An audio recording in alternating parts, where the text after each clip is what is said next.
Don't give up, you know it's never been easy. Don't give up, 'cause I believe there's a place where we belong. Hi, day 29 and 30. Going to, well, first of all, yesterday, day 29, I went to see Jill. I spent 3 hours with her. We watched a movie and spent some time chatting on the ward. And her mood was generally upbeat and good. And she started getting a bit agitated and a bit sort of grouchy near the end of the meeting.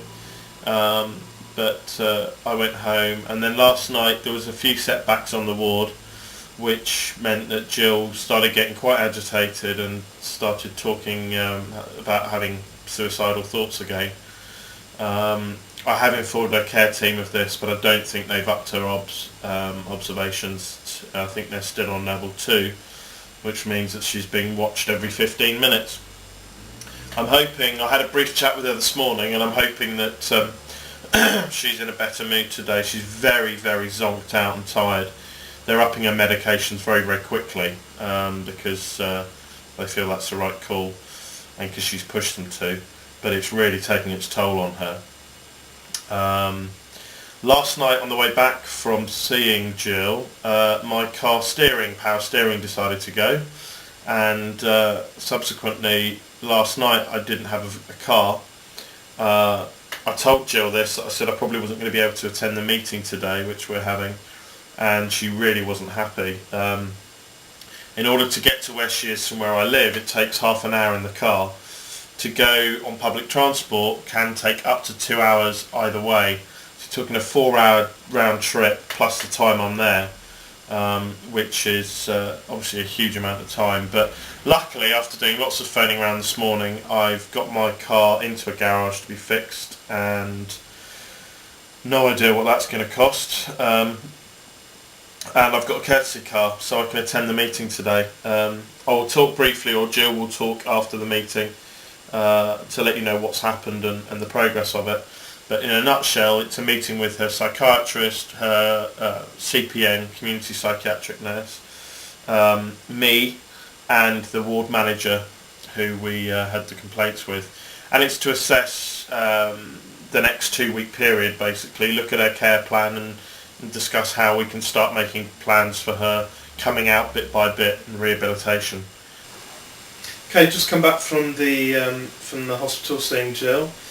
It was a very good meeting. I had a quick chat with her beforehand, and then we went into meeting with her psychiatrist, her CPN, the ward manager that we'd had a kick-off with, and Jill, of course.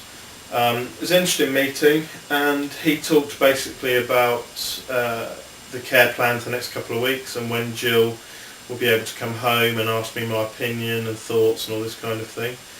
And there was some interesting developments, and this is the little development here. Hello! This is the first time you've seen me at home, I think. We had our meeting today. As you can see, it went very well, and the decision was that I'm home now. I have a nurse call in tomorrow to see how I'm doing, and then we have a ward review on Wednesday, which is also going to combine as a discharge plan, as long as everything goes all right. And it's just so strange, because yesterday I was on a section 2, 15-minute odds, I had people watching me like hawk, and now I'm home, and it's just like it's happened so quickly, which I'm chuffed about. I'm chuffed to be home, but I still got this anxiety of I don't want to let people down. I want to stay well. I don't want to be in hospital anymore, and I'm starting to realise the effects that my relapse has had on the people close to me, and that's a bit scary in a way, in that I feel a little pressure, if I'm honest, to kind of, even though I know that I've got I'm lucky, because my family's very, very supportive. I've been very, very lucky there. My boyfriend Tom has been incredibly supportive. So I know the support's there, but after being in hospital for over a month and to come home, everything just seems so strange and so foreign. So that's that. Last night, yeah, I had a really difficult night last night actually. 2 of the patients on the ward took overdoses and had to be rushed into hospital. What happened was one of them, I didn't really know, she wasn't a lady I got on with, but she took an overdose and got rushed to hospital. But the other girl, I did know, and she approached me and offered me tablets to overdose on, and I was already feeling quite distressed, and I said no, because I was determined to get better, so I said no. And this girl in question was on level 3 observations, which means she's within eyesight of staff at all times, but she still managed to get hold of drugs and take an overdose. And she told me beforehand what drugs she had on her, but to be truthful, I didn't believe her, because I thought, well, she can't have got hold of drugs in a hospital. And then about an hour later she was found collapsed on the floor. So I had to approach the nurses and tell the nursing staff what I thought she'd taken.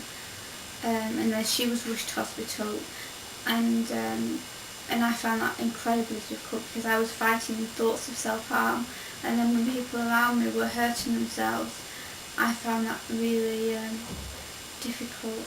Well, and did it make you feel that if they're allowed to do it, why can't I? I mean, it wasn't a question of that. No?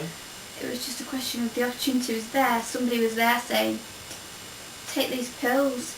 Do you know what I mean? And I don't know. I had to stay focused. I had to stay focused on the fact that I wanted to get better, which I did. I don't think there's anything else to say, is there? Just that the last time you saw Jill and I together was day 1 of the Bipolar Diaries. If you've been watching them all the way through, that's wicked. Thank you very much. And they're not going to stop here. Might change the format slightly, but we're going to go on doing them as much for Jill as for you guys, and for me. So don't give up on us. Keep comments coming in. Stay tuned, and fingers crossed. Well, this is already... Yeah, I'm out of hospital, but this is kind of the start of a next chapter I've still got to go through. My ward review, community support, I don't know how much help, if any, I'm going to get now, and relapse prevention, and keeping myself safe. So thank you to everybody that's sent me messages of support. I know I keep saying that, but it really has meant a lot to me. So things are on the up. They can only get better. Don't give up, 'cause I believe there's a place where we